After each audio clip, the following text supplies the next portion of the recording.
grandísimo placer. Estamos otra vez con ustedes aquí en Troya TV, desde la República Dominicana, la cuna del Caribe para el mundo. Miguel Ángel Rodríguez. Y Emilia Pereira. Y aquí vamos a hablar largo y tendido de un tema muy bueno que está revolucionando el mundo de hoy, todos estos cambios culturales y tecnológicos que están impactando a todas las sociedades. No hay escapatoria. Sí, ahí vamos a hablar de temas que realmente están marcando el rumbo del mundo en estos momentos. Temas de actualidad. Sí, vamos a recibir en breve a un especialista extranjero con el que vamos a hablar y va a ser un gusto, un placer, porque tiene muchos conocimientos que compartir con nosotros. Bien, Miguel, y hoy tenemos el gran placer de recibir aquí, entre nosotros, nada más y nada menos que Alberto López Cuenca, especialista en español en temas de derecho de autor, desarrollos culturales, tecnología de la información. Un lujazo nos vamos a dar hoy. Bienvenido. Muchísimas gracias por la invitación, un placer estar con ustedes.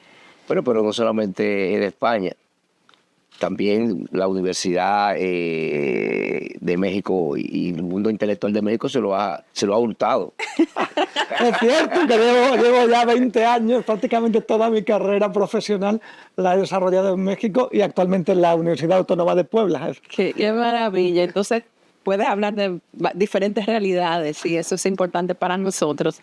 Y hablando de realidades, Alberto, tenemos una realidad que yo creo que está influyendo en todos los sectores, que es el desarrollo de la inteligencia artificial. Parecería como algo demasiado nuevo, pero debe tener una historia. ¿Cómo comienza este fenómeno? Yo creo que vamos a tener oportunidad de hablar de ello en los próximos minutos, pero la situación efectivamente es que se ha acelerado muchísimo. No hablábamos de inteligencia artificial hace 2 años y sin embargo en los 2 últimos podemos decir que estamos en un cambio de paradigma. Pero tiene antecedentes, es decir, realmente el auge de la digitalización y de Internet desde la década de 1990 es la antesala necesaria para la digitalización. ¿Cuál es quizás uno de los rasgos o 2 de los rasgos definitorios de ese proceso? Uno es que está fundamentalmente en manos privadas, es decir, prácticamente todos son corporativos privados. Pensemos que, y hablaremos dentro de unos minutos de eso, de las distintas fases en las que ha evolucionado Internet, porque Internet no ha sido siempre lo mismo, ¿sí? Claro. Y estamos en una fase de privatización, son prácticamente corporaciones privadas las que tienen el control y sumamente opacas. Y sumamente poderosas. Tienen poderes extraordinarios y esto está impactando y no sabemos a veces el alcance y de eso, ese impacto. No, y eso es parte del problema fundamental. Cuando Internet comienza, podemos decir que en primer momento, entre 1995 y 2005, donde hay una ilusión, una suerte de impulso en el que se arma la idea de que aquello podía ser una república donde podíamos participar todos y todas directamente, que cada una de nuestras computadoras iba a ser un país independiente y nos íbamos por eso el peer-to-peer y todas esas conexiones. Eso cambió en 2005.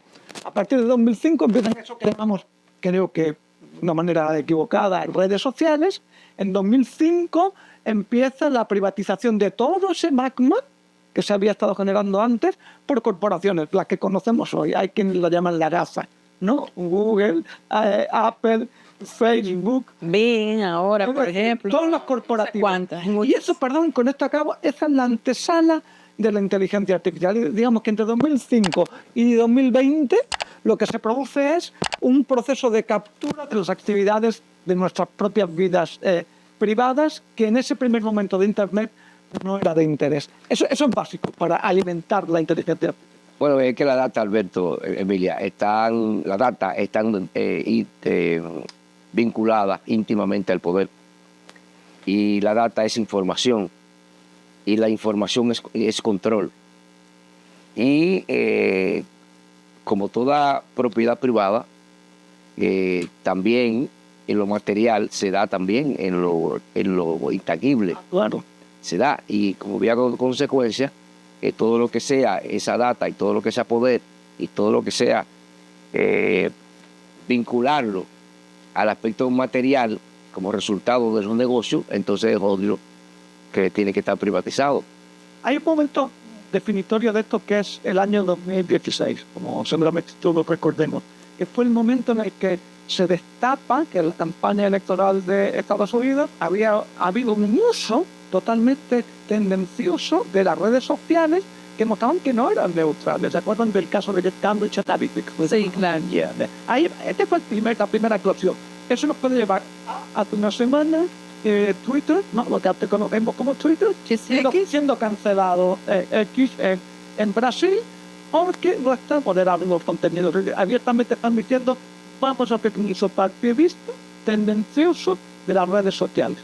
Y el pequeño detalle ahí es que eso ya es una red social hoy, como esa que estamos hablando, es un espacio público, es lo que antiguamente llamamos esfera pública, y está, como bien viste, en manos privadas. Bueno, la campaña de Barack Obama tuvo mucho que ver con las redes sociales, en sentido general. Es decir, creo que ahí fue donde con mayor intensidad se hizo las campañas, toda publicitaria, inclusive en ese momento era mucho más accesible y mucho más barata, porque ya no eran esas corporaciones de comunicación, los medios, Univision, Fox, que te había que pagar millones de dólares, sino que había un equipo de jóvenes que se encargaron de hacer ese tipo de campañas.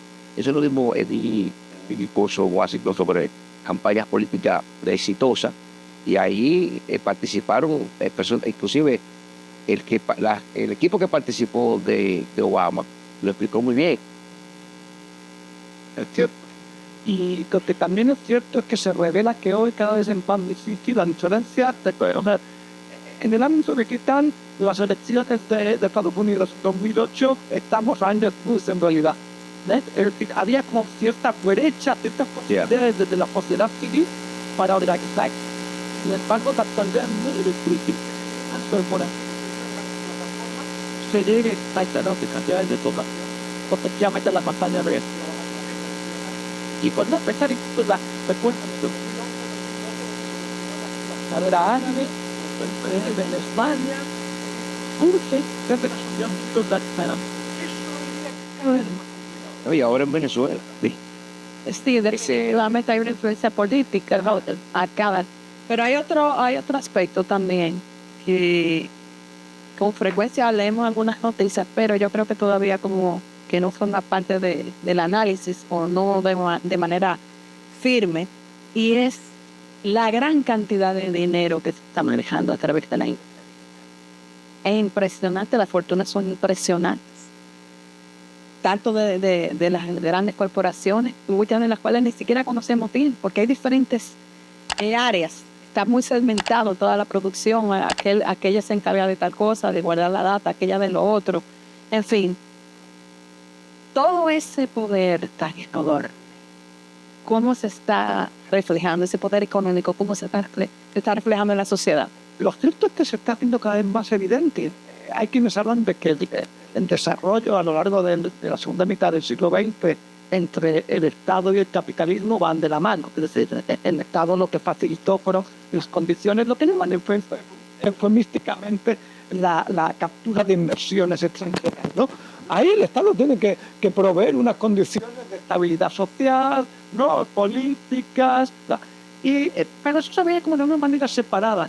Lo que parece que se está evidenciando ahora es que hay un directo entre el control que está haciendo redes sociales y demás dispositivos de mediación digital han hecho sobre el poder del Estado. Yo me lo pregunto muchas veces, es decir, hay una suerte de, y esto evidencia esa lejanía entre la capacidad del Estado para crear un proyecto colectivo de nación frente al poder de la iniciativa privada de esas redes o plataformas. Los alumnos, los académicos, los alumnos viven en las salas de la universidad, en los salones, viven en el siglo XX, si les va bien, algunos estamos en el XIX. Mientras que las redes sociales, y en cuanto salen por la puerta de la universidad, están en el siglo XXI. Es decir, cada vez hay una disparidad enorme entre una plataforma y otra. Entonces, ¿quién está produciendo relato ahí? ¿Quién está controlando y produciendo horizontes de deseo, de vida colectiva, de movilidad, de ascenso social? Me parece que cada vez más la iniciativa privada, que yo no sé ni siquiera sé llamarlo ya así, porque ha llegado tan profundamente en nuestras vidas que difícilmente ya es disociable de un proyecto vital. Es que como que todo esto nos está desbordando y quizás no tenemos todavía la serenidad para hacerle los análisis profundos que estos fenómenos van a demandar. Yo creo que desde el punto de vista filosófico, existencial, económico, todo esto tendrá que tener una evaluación. Lo que pasa es que por ejemplo, ya estamos aquí. El desarrollo tecnológico tendría que tener una gran importancia, diré que no la tiene, pero vemos cosas que sorprenden. Por ejemplo, cómo los estudiantes utilizan ahora la inteligencia digital para que le hagan las tareas, como lo hacían con esa página de monografías. Como los chicos españoles hace poco se supo algún escándalo en España porque estaban haciendo desnudos a sus compañeras de aula con inteligencia artificial y hubo un escándalo en ese colegio. Entonces tú dices, bueno, y esto debería ser para estudiarlo, para que estén haciendo desnudos de las muchachas y publicándolo. O sea, imagínate tú lo que significa que un grupo de muchachos haga esto con las chicas de la escuela y que eso se propague por las redes. O sea, ¿hasta dónde vamos? A ver, aquí hay una gran pregunta que vamos a ir más adelante en otro bloque del programa a hablar sobre eso, pero aquí hay un enorme cambio de paradigma que el papel social de la tecnología puede ser variado. No, estamos viajando en el tiempo, es decir, cuando se industrializa la producción, que primero pasa a las fábricas y paulatinamente va llegando a la vida social. El automóvil, el cine, la radio, la televisión después de la segunda mitad del siglo XX, la videográfica, casetera, doméstica, internet. Cuando nos hemos querido dar cuenta capilarmente desde el espacio doméstico más íntimo, desde nuestro dormitorio, con la alarma despertadora o con el teléfono que controla el sueño, al espacio, a los viajes intercontinentales, están dando las tecnologías.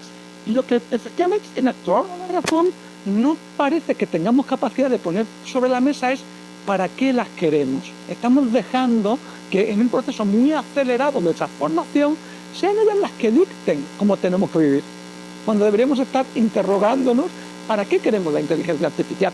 Y esto es muy importante.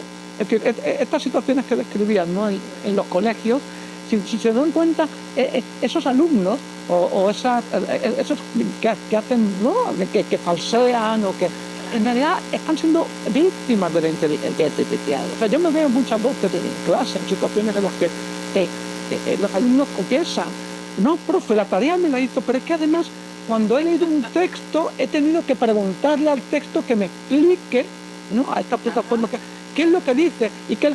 O sea, ¿se dan ustedes cuenta qué significa eso? Les digo, lo están haciendo ustedes obsoletos. Quienes sobran son ustedes. Es decir, si la educación que le estamos proveyendo a ustedes es incapaz de hacerles tener una relación distinta con la tecnología nos está haciendo obsoletos. Entonces hay una gran pregunta que no estamos planteando y que nos lleva de vuelta a lo que comentamos hace un momentito. ¿Es el Estado? ¿Es la iniciativa privada? ¿Somos nosotros como ciudadanas y como sociedad civil que nos tenemos que decir, oigan, ¿para qué queremos la inteligencia artificial?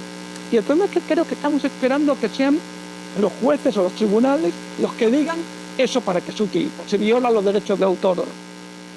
Bueno, probablemente sea este sector de la justicia el que esté incluso más alejado de lo que está pasando. Alberto, o sea, que no hay esperanza. Alberto, entonces, en ese escenario que tú planteas, ¿cuál sería entonces el nuevo pacto social en las redes? Es una excelente pregunta. Esa es una de las grandes preocupaciones y de hecho es parte de lo que me trae al Centro Cultural de España en Santo Domingo, ¿no?, en la República Dominicana, porque desde 2007 venimos intentando abrir un espacio de discusión desde los centros culturales. He tenido la oportunidad, la fortuna de trabajar en Argentina, en Bolivia, en Guatemala, en México y ahora acá con ustedes, con el enorme placer de estar acá con ustedes, para generar los términos mínimos de discusión para definir. Publicamos un libro en 2008 y me agrada que utilice usted ese término, hacia un nuevo pacto social.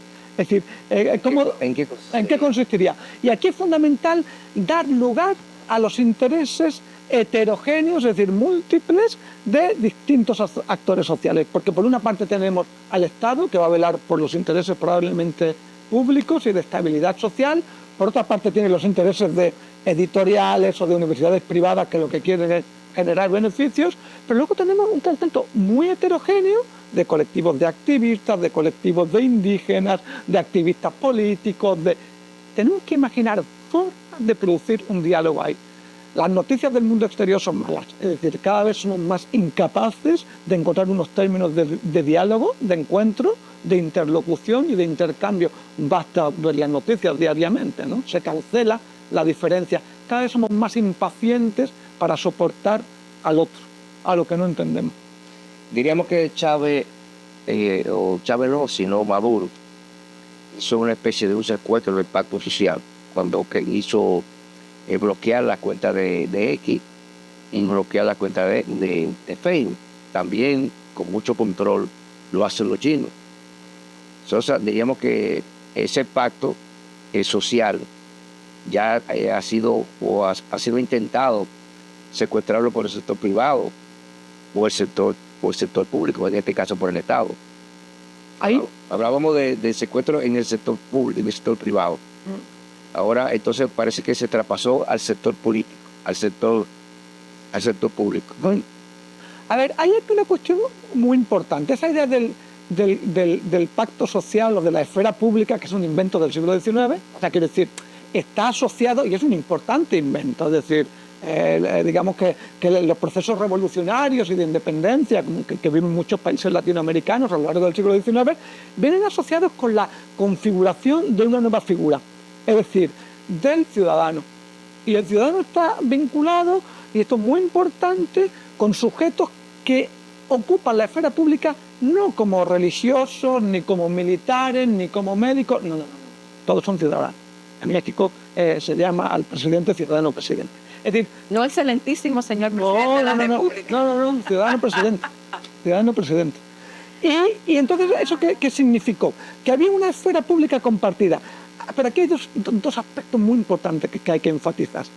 Una es que esa esfera pública era una esfera pública letrada, es decir, la que únicamente podían, la ciudad letrada de Ángel Rama, ¿verdad? Únicamente podían participar quienes estaban alfabetizados y que fueran varones y blancos. O sea, eso restringía bastante en realidad. Siempre el poder ha sido distribuido. Y claro, eso restringía enormemente quienes podían participar en esa esfera pública. Pero además la población era muy pequeña.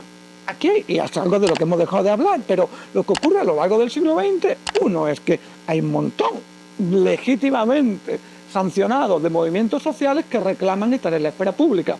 Migrantes, mujeres, Indígenas, todos legítimamente, porque habían sido excluidos de la esfera pública. Eso resquebraja el consenso, por una parte. Dos, hay un aumento poblacional en las ciudades enormes. Ciudad de México tiene 1 millón de habitantes en 1950. Hoy la zona conurbada tiene 21. Díganme ustedes, eso es imposible de asimilar. Eso quiebra, y con esto acabo, eso quiebra la posibilidad del consenso. Si a eso le sumamos que en realidad va a ser primero la televisión y luego ahora de una manera descontrolada la iniciativa privada en las redes sociales las que generen cada cual su propia esfera pública, lo que tenemos es una atomización, una enorme dificultad de generar consenso. Enorme. Bueno, la verdad que pasan muchas cosas, está todo muy cambiante en este momento y a veces creo que el Estado ni sabe bien qué es lo que tiene que hacer. Y quiero plantear un caso que aquí en el país ha resultado controversial. Pues resulta que aquí se ha ido imponiendo una modalidad en ciertos programas que tienen mucha vigencia en YouTube, y es que adquieren gran popularidad porque los presentadores se insultan, se entran a golpes, etc. Entonces esto genera mucha audiencia. Ese es un punto que aquí ha generado mucha atención, pero vamos a seguirlo desarrollando después de la pausa para que vayamos pensando qué podemos plantear.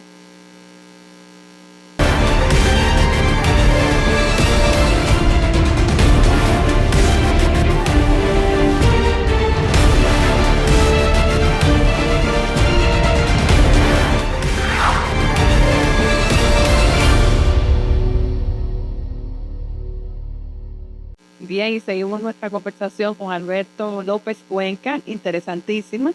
Y planteaba Alberto, antes de la pausa, que aquí se está dando un fenómeno con esos programas que en vez de generar un contenido edificante, pues se caracterizan porque generan escándalos, y ha habido ocasiones en que se le ha llamado la atención al Estado para que intervenga sobre esos programas y la reacción del Estado ha sido muy ambigua. Por un lado, a veces llaman a una reunión a esas personas y luego ahora designaron un nuevo encargado y él dice, yo no puedo coartarle el derecho a nadie, todo el mundo, yo no soy tal cosa. O sea, se nota que el Estado mismo no tiene claro cuál sería su rol. Claro, estamos hablando de programas que se transmiten por YouTube normalmente, pero que también tienen repercusión en la televisión local. ¿Cómo se pudiera manejar esa situación? Porque parecería que todo el mundo puede hacerlo sobre las panel en redes. Déjenme que haga un breve ejercicio de genealogía, digamos, de por qué llegamos o cómo es que llegamos o qué caminos nos llevan, ¿no?, a esta situación que también describes, tan atinadamente describes. A mí me gusta hablar de un proceso de audiovisualización de la cultura. O sea, después del 1950 en adelante se produce un profundo desplazamiento de la cultura impresa o escrita, que era la hegemónica, a pesar de que ya existía el cine, pero empieza el auge de la televisión, que es muy lento, se retrasa por la Segunda Guerra Mundial, ya había habido iniciativas desde la década de los 30, pero tecnológicamente empieza un desarrollo enorme a partir de la década de los 50. Muy lento, es cierto. Es decir, la cobertura de la señal televisiva tarda varias décadas. A fines de la década de los 70, mediados de los 80, no se puede hablar de una cobertura nacional. Porque pensamos siempre como que la tecnología, como si fuera darle al botón encender. No, no, no. Hay procesos de implantación tecnológica, lo que los sociólogos llaman capacidad de absorción tecnológica. Hay posiciones donde llegan con más facilidad a la señal de televisión, a la señal de internet, tener dispositivos o no. Entonces, ahí se puso un debate inicial fascinante que tiene todo que ver con la problemática que señalas.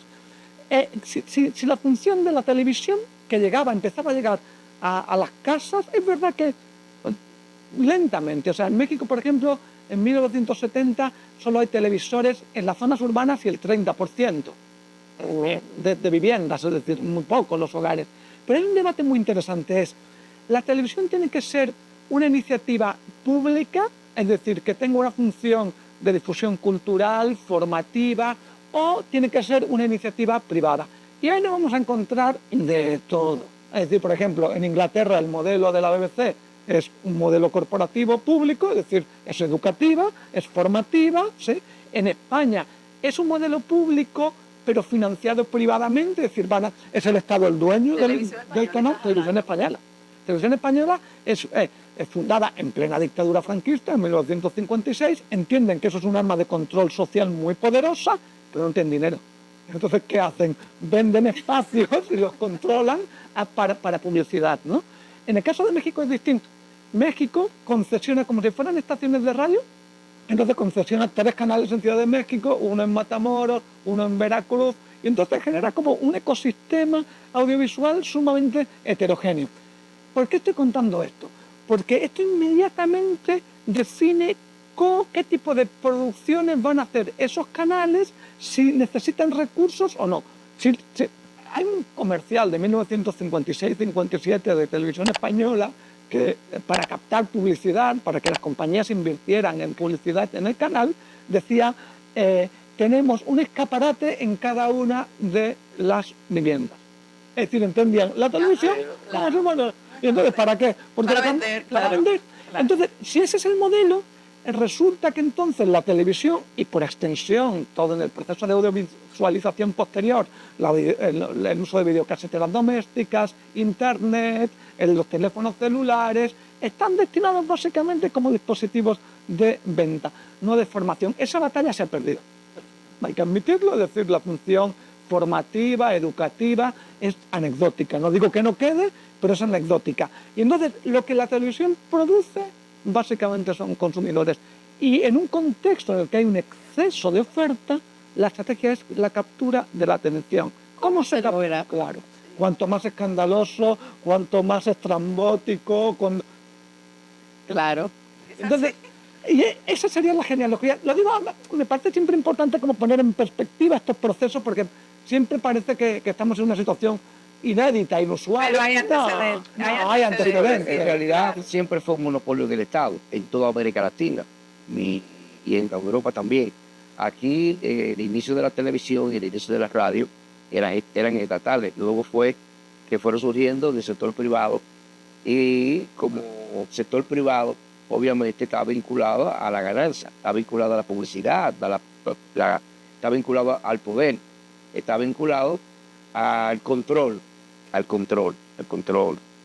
Y eso lo que ahora, donde parece ser que no hay tanto control porque no hay la parte, hablábamos fuera del programa, que cuando tú tienes control material, diga, yo soy el dueño de esta tierra, yo soy el dueño de este edificio, yo soy el dueño de aquello.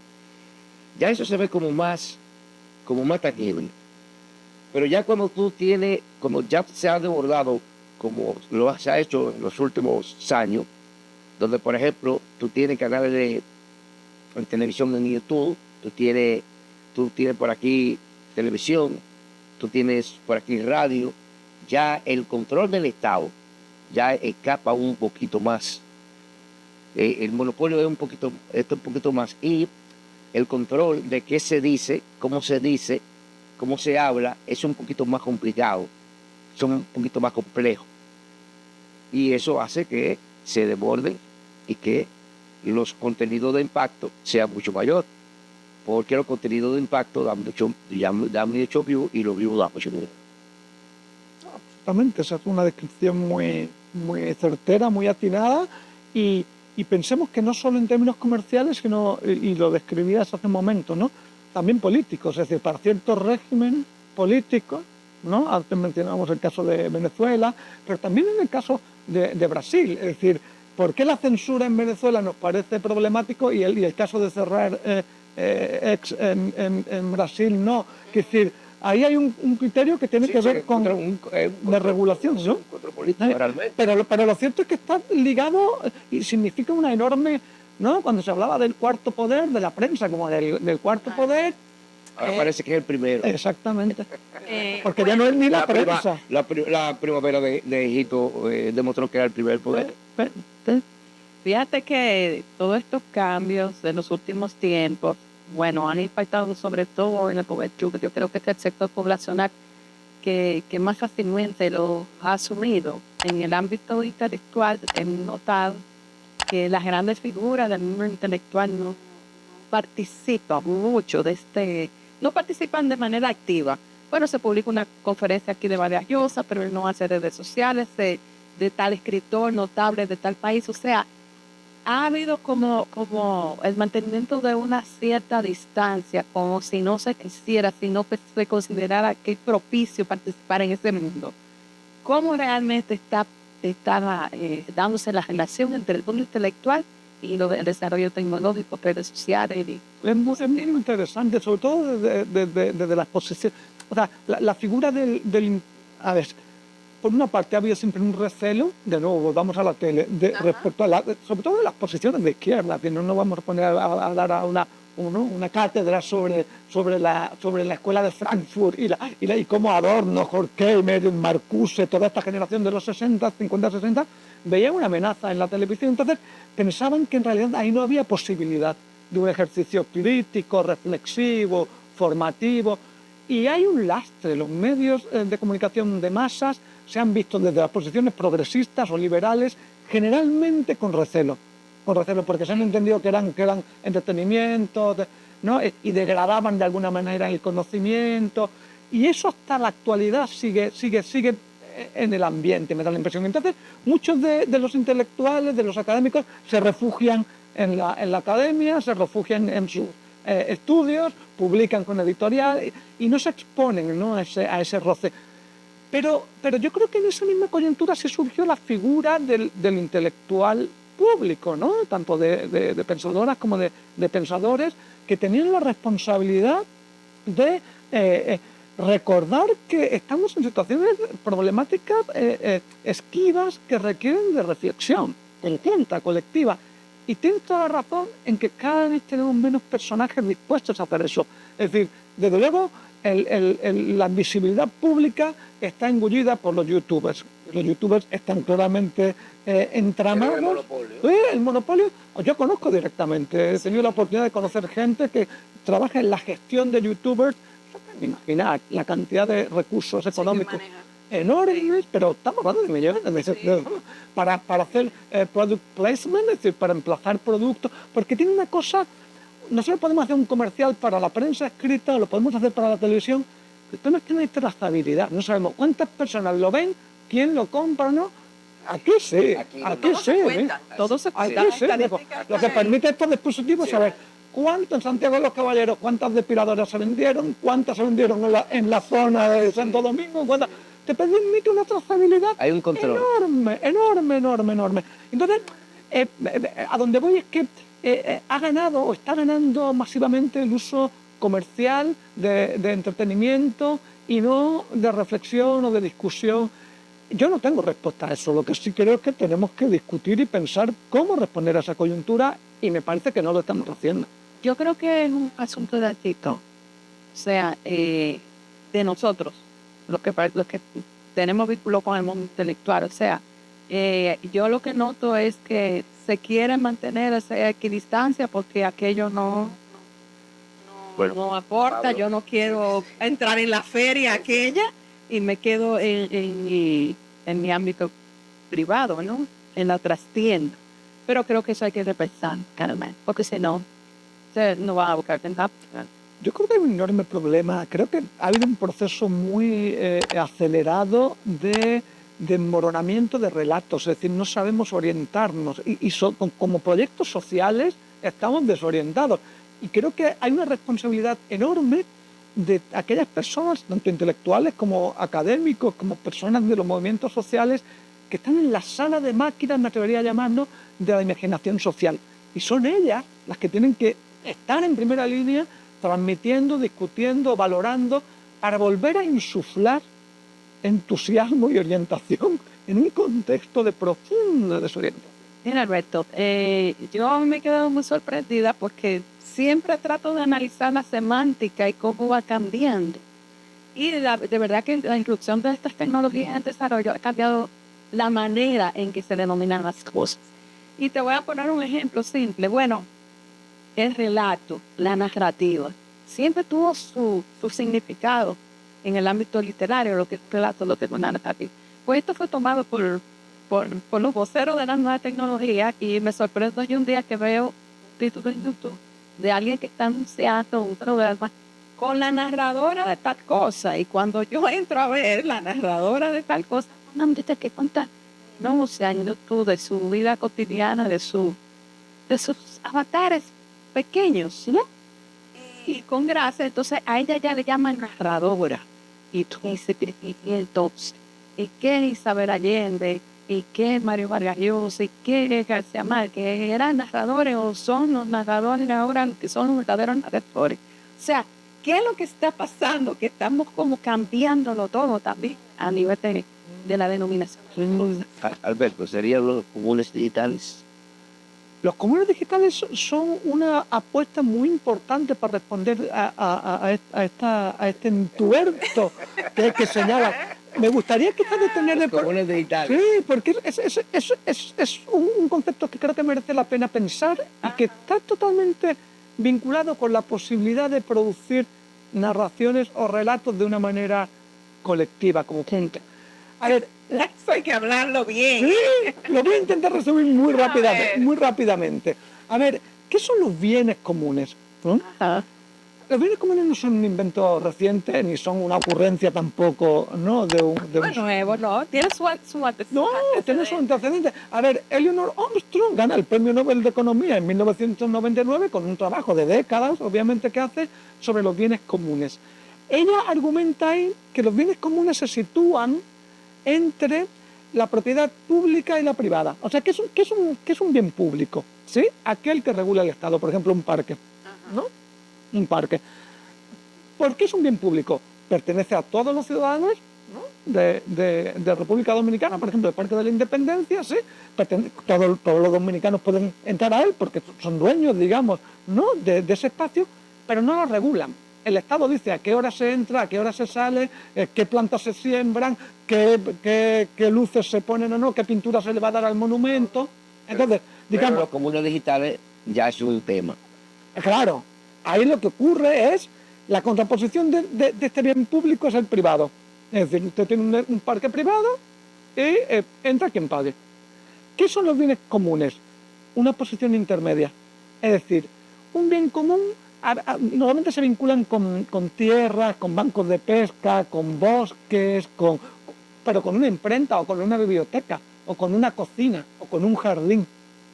¿Qué son? Son espacios, lugares, recursos, suelen decirse, que dependen no de todos, no es un bien que pertenezca a todos los dominicanos, solo de aquellas personas que lo cuiden, que hagan que perviva la biblioteca o el bosque o el río, ¿sí? Ajá. Y que en la medida en que ese recurso pervive la comunidad, la colectividad. Entonces hay un vínculo directo entre el recurso y la colectividad. En realidad esto no es nuevo.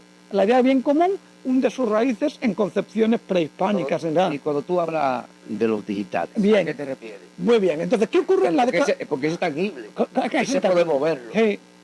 Y sentirlo. Totalmente. Lo que ocurre a partir de la década de 1990 es que hay un proceso de desobjetualización. A mí no me gusta hablar de desmaterialización, porque es las computadoras, las cámaras, los teléfonos, perdonen, pero hay un proceso extractivista enorme de plásticos, de zinc, para las baterías, de fósforo, hay una materialidad Pero enorme. el medio, no el contenido. Claro, el asunto es que, el contenido es energía, son las radioeléctricas, es decir, hay una nueva materialidad digital. Lo que sí es cierto, y en eso tienes toda la razón, es que hay un proceso de desobjetualización, no son objetos.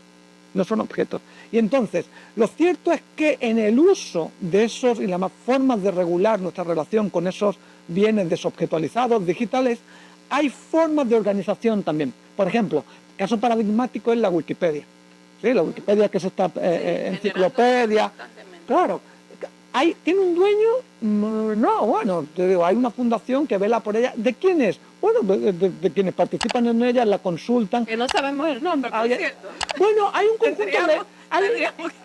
un conjunto de precisamente de relatores y de editores por países. Entonces, lo que la Wikipedia genera, y a eso yo lo llamaría un bien común digital, es porque, y esto es muy importante, porque los bienes comunes digitales están desterritorializados. Es decir, a diferencia de un parque o a diferencia de un río o de un bosque, el bien común produce un nuevo tipo de territorio. Es decir, podemos estar en República Dominicana o en Santo Domingo, en Ciudad de México, en Lima, y sin embargo mantener un proyecto de conocimiento, de saber colectivo. ¿De quién depende? De quienes participan. ¿Quiénes son los propios? ¿Quiénes participan? Entonces, ahí hay una tercera vía que es muy importante porque creo que Y de la de Tony Blair. A ver, porque en realidad creo que nos hemos habituado, ya sea como clientes o como ciudadanos, a no responsabilizarnos. Queremos que el Estado limpie las calles, que nos dé educación, que dé sanidad, o queremos que la iniciativa privada nos dé televisión, entretenimiento, viajes. Tenemos que recuperar la idea de cuidado y de reciprocidad. Y los bienes comunes son claves para esto. Interesantísimo. Vamos a continuar en breve con esta conversación, señores, de verdad muy edificante, muy esclarecedora con Alberto López Cuenca.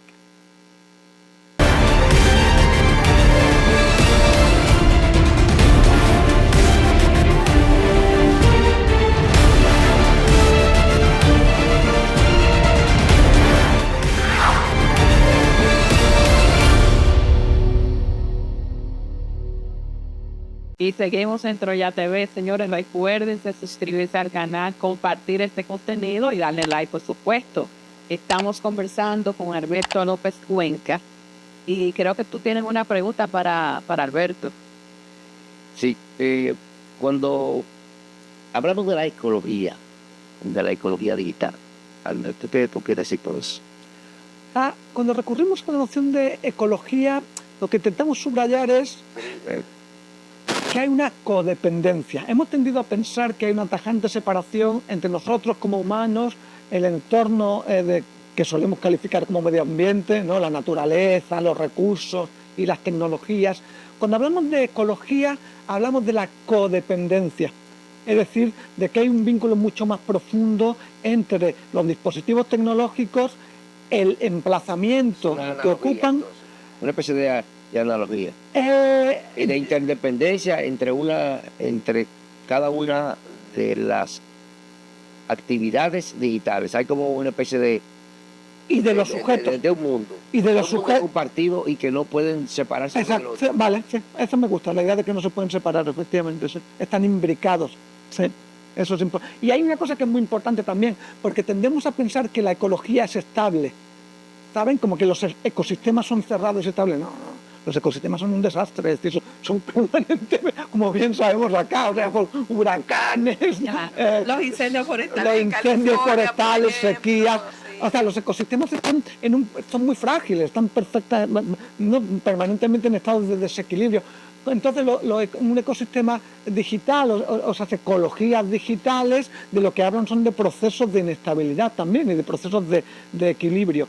Básicamente, lo que intenta señalar es que eso que llamamos humano, que hemos tendido a poner siempre en el centro y como que no, la existencia dependía de sus deseos y voluntades, depende de muchos otros factores. Yo creo que los últimos 10 años han hecho esto muy, muy, muy evidente. Se sabía, desde al menos la década de los 70, que el medio ambiente estaba en una coyuntura de desequilibrio que replanteaba una dependencia enorme, que ahora se ha mostrado como profunda vulnerabilidad. Se está mostrando como profunda vulnerabilidad humana.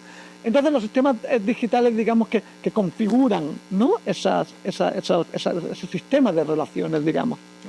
Sí, hay un, no sé, ¿quieres? No. Bueno, hay un tema que es también muy importante y que tiene que ver con estos movimientos, estos cambios que se están dando a nivel cultural y también digital, y es el derecho de autor. Y qué ha pasado con el derecho de autor, cómo ha evolucionado, qué se puede decir que en este momento tiene importancia tomar en cuenta. Sí, enorme. Y quizás esto me va a exigir hacer de nuevo un poco de genealogía, un poco de perspectiva histórica, porque a ver, de entrada, hablar de derechos de autor genera como recelo, parece como un debate muy técnico, algo Sí. que es de abogados, de legisladores, y si acaso de economistas y de la piratería y de... Vamos a hacer un poco de perspectiva histórica que me parece que es muy, muy Claro, es importante. importante, claro. A ver, los derechos de autor se definen en el convenio de Berna de 1886 a iniciativa, quien llevaba haciendo una presión enorme al respecto, de Víctor Hugo. Es decir, básicamente lo que estaba ocurriendo es que los novelistas, y sobre todo productores de obras de teatro, sus trabajos estaban montando y llevando a escena al otro lado del Atlántico, ¿no? Es decir, en teatros donde cobraba el dueño del teatro las entradas, donde cobraban los actores, donde cobraban el vendedor de palomitas, pero quien había escrito la obra no cobraba, no había una explotación económica. Lo mismo ocurría con los libros, se producían impresiones fuera de esas grandes metrópolis y no pagaban regalías, ¿no? Entonces, los derechos de autor, digamos que responden desde una perspectiva económica, esto es muy importante subrayarlo, desde una perspectiva económica, responden a la producción serializada y global de la cultura. Yo señalaría algo que es muy importante. 3 años antes del convenio de Berna, en 1883, se firma en París, el convenio de París, es un acuerdo sobre propiedad industrial. ¿Qué es lo que hace la propiedad industrial? Patentes, Ajá. marcas e invenciones. ¿Por qué? O sea, ¿por qué en la década de 1880 hay un interés súbito por, y lo planteaban muy bien hace unos minutos, proteger las ideas, los intangibles? Eso es lo que tenía valor, era lo tangible. Las exposiciones universales. En 1851 se hace la primera exposición universal de avances científicos y tecnológicos en París, donde se llevan inventos de todas las partes del mundo. Máquinas textiles, máquinas de vapor, locomotoras, y los industriales locales ven las invenciones y las copian. Entonces, ¿qué es lo que tienen qué imaginan que tienen que proteger las invenciones? Tienen que proteger lo intangible. ¿Por qué no voy hasta el siglo XIX? Porque en realidad lo que está ocurriendo ahí es que en pleno auge del capitalismo están imaginando de qué forma podemos regular los intangibles, la innovación, la creatividad. Miren, aquí entre nosotros y con la audiencia, a lo largo del siglo XX, prácticamente hasta el último tercio, no tuvo ningún interés en la propiedad intelectual. No hubo grandes debates respecto a la propiedad intelectual. ¿Por qué? Porque no hubo un cambio en los modelos de producción. Es decir, se imprimían libros, había pinturas o esculturas, circulaban muy poco, no había un valor económico, la cultura se había asociado históricamente o con el patrimonio nacional o con la expresión subjetiva o con el diario, no había una función social en términos de una explotación económica. Eso cambia enormemente con el proceso de audiovisualización de la cultura de la que hablábamos hace unos minutos, es decir, en la década de los 50. ¿Saben cuál es el primer gran pleito respecto a los derechos de autor? Cuando Sony saca al mercado, primero saca la videocasetera, en 1976 saca la Sony Betamax. ¿Se acuerdan que era básicamente un portaaviones para reproducir videos domésticos? Bueno, Universal Studios pone una demanda. Dicen, no, usted está creando un dispositivo que permite grabar programas que se emitían por la tele que están protegidos por derechos de autor. Tiene que pagar. Tardan 8 años en decir, ¿saben qué? El Tribunal Supremo de la Corte en Estados Unidos dictamina que no viola los derechos de autor. Sería como, yo qué sé, prohibir los automóviles porque atropellan animales, ¿no? Y ya, pero es que no solo atropellan animales, igual que la videocasetera no solo graba los programas protegidos con derechos de autor. Siguen en esto, ¿no? Es en esa coyuntura donde empieza a cobrar enorme importancia los derechos de autor. ¿Por qué? Por la explotación económica. La música va a ser el caso paradigmático. Sí, muy paradigmático porque, por ejemplo, ahí sí hay un sistema que regula y protege a los autores creadores de música, de letras y de sonidos. Pero no así pasa con los escritores de textos, otro tipo de textos, literarios, académicos, etcétera. Yo siento que en ese ámbito de los autores académicos y de narrativa, de literatura, hay como un mirar desinteresado hacia los temas del derecho de autor. Ok. Vamos a dos cosas acá. Cuando hay una industria de por medio, la cinematográfica y la musical, inmediatamente hay abogados, claro, y hay sociedades de gestión, y hay representantes, ¿sí? Y ahí hay dinero. Entiendo perfectamente que sea una industria y que la ley de derechos de autor, ¿no?, digamos, sirva de una manera más o menos eficiente para ellos. Aunque recordemos que muchos, además, artistas de peso, no ya solo pequeñitos, es decir, Radiohead o Prince, se salieron de disqueras porque entendían que en realidad las regalías que les daban eran muy pocas, que ganaban más dinero, y eso es habitual, dando conciertos. Exacto. Entonces, ahí habría que ir con cautela. ¿Qué ocurre con la literatura? En principio, había menos editoriales comerciales, las editoriales académicas, ese es otro mundo y es muy importante señalar eso, están más interesadas en la difusión, y es cierto, es decir, la investigación académica tiene una función social importante, no debe primar el ingreso económico. Otra cosa son editoriales privadas, o sea, Alfaguara o Planeta, que hacen mucho dinero vendiendo novelas. Ahora, yo me preguntaría, ¿ese es el modelo de escritor? Una vez tuvimos las entidades de gestión, son asociaciones colectivas que representan los intereses, o de novelistas, ¿no?, o de, como ustedes bien saben, o de músicos, o de letristas, o de directores de cine. Tuvimos una reunión, era una serie de representantes de artistas visuales plásticos. Y les aseguro que esto no es una invención mía, ¿no? Literalmente ocurrió así. Le preguntamos al director de la Asociación de Gestión en México de Artistas Plásticos cuántos de sus miembros, había 1.400 miembros afiliados, cuántos de sus miembros generaban suficientes ingresos para vivir de las regalías. Y la respuesta fue, ¿vivos? Es decir, claro, ¿por qué? ¿Por qué? Porque en realidad quienes explotan las regalías son los herederos. O sea, ustedes quienes se creen que ingresan por los derechos de las obras de Frida Kahlo, de Diego Rivera, de García Márquez. A propósito de la película. Claro, los herederos, sí, por amor de Dios, son los herederos. Lo que pasa es que lo que ocurre es que el derecho de autor, el derecho de patente está vinculado a la producción material. Y la producción intelectual, que es intangible, en principio no se concibe, o sea, no se metaboliza, como que es también una creación.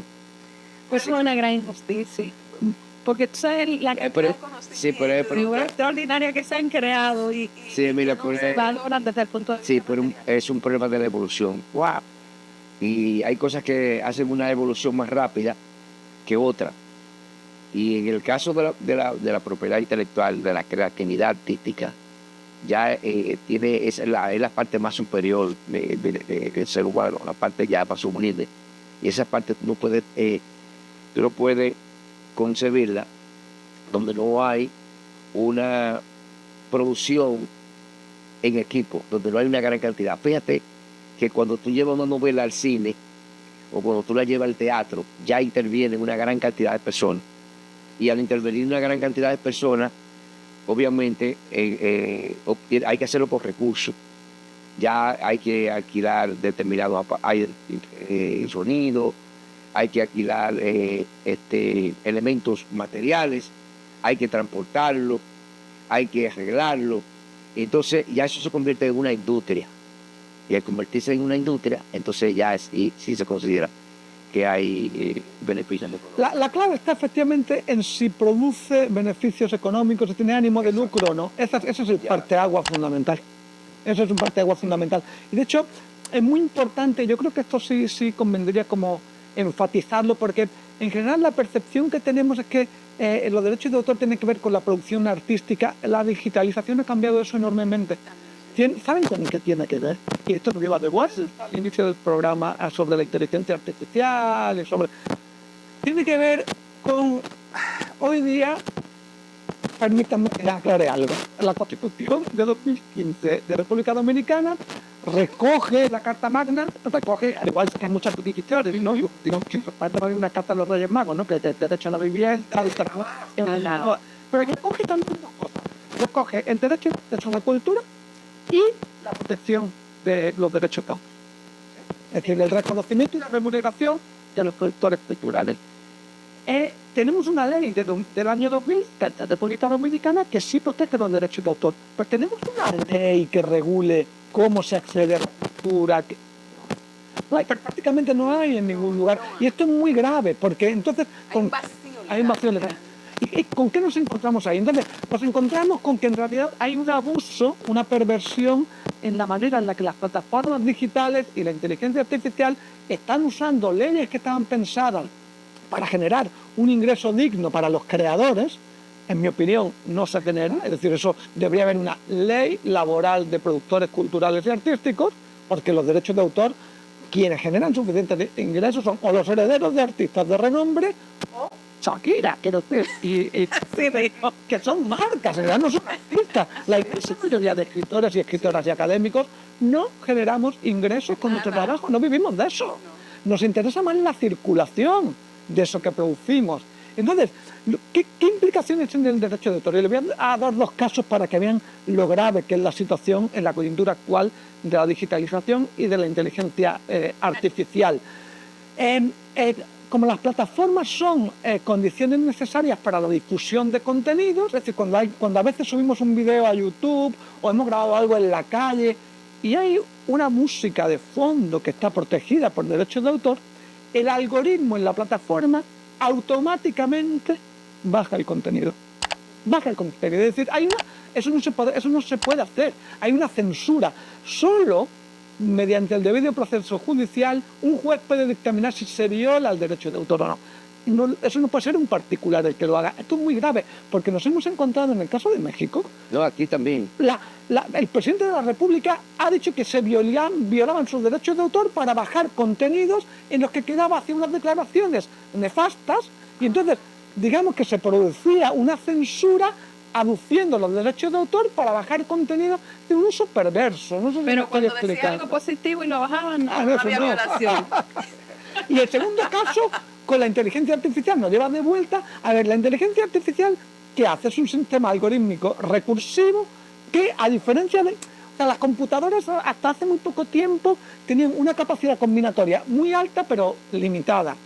La inteligencia artificial no tiene límites, es decir, aprende a partir de bases de datos, es decir, imita patrones, ¿vale? Es decir, el asunto es de dónde toman los patrones. Y a veces imitan muy bien. Hombre, a veces hay que decir que imitan mejor que las fuentes.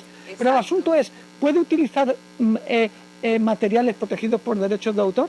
¿Aquello que produce está protegido por derechos de autor o no? Porque el derecho de autor protege solo a autores físicos y morales, no a máquinas.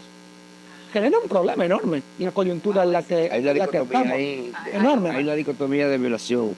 Grande, y yo no sé si algún estado de Europa o de No, América se ha detenido a analizar. Ahora mismo estamos en un proceso, por eso decía al principio que vamos a dejar que sean los jueces quienes digan cuál tiene que ser la función social de la inteligencia artificial. En Estados Unidos estamos ahora en proceso, hay varias causas abiertas. Pero ¿qué jueces? Porque tendrían que ser jueces, bueno, sí, con una Sí. preparación en el campo legal Claro. del derecho, pero también especialistas y conocedores profundos de toda Ahí la es donde voy. tecnología. Y existen El esos personajes. pequeño problema es que, a diferencia del debate sobre la televisión en la década de los 50, si tenía que ser pública o privada, ahorita no está habiendo debate. Es decir, son todas corporaciones privadas las que están desarrollando cómo tiene que operar la inteligencia artificial. Y tiene enormes sesgos muy problemáticos.